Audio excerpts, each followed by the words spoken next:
I call this, Oops, I'm Sorry. Every one of my poems is a story that I tell. They all have their own plot and their own point, and I seem to do that very well. At least according to all of you, for I've never yet to get a bad review.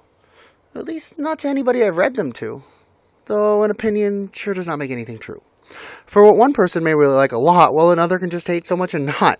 And I really don't think it's possible, at least very improbable, to create something that everybody likes. That's like the odds of a man getting laid in a world of dykes, or like me turning my poems into a rap and becoming famous as if I would actually want that.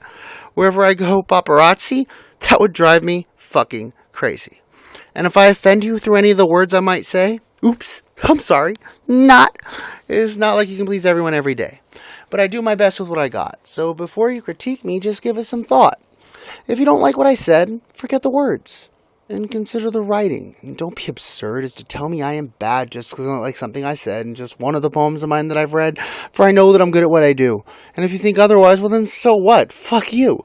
For each one is different. And each has its own story. And well, that's the meaning and that's the glory.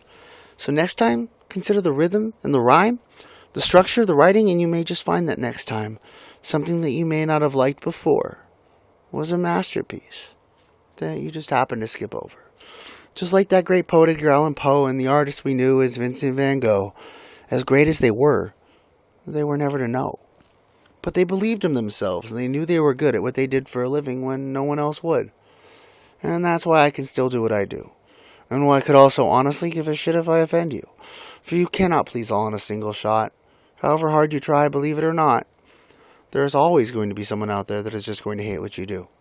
Whether jealous or simply, well, they just don't fucking like you. And though you may find that to a little annoying, it's very easily ignored if you do something you enjoy. And one of the things I enjoy, I must confess, it's writing to help me relieve me of my burden and stress. When I can use my words to put together a story. The best way that I know how. Through poetry.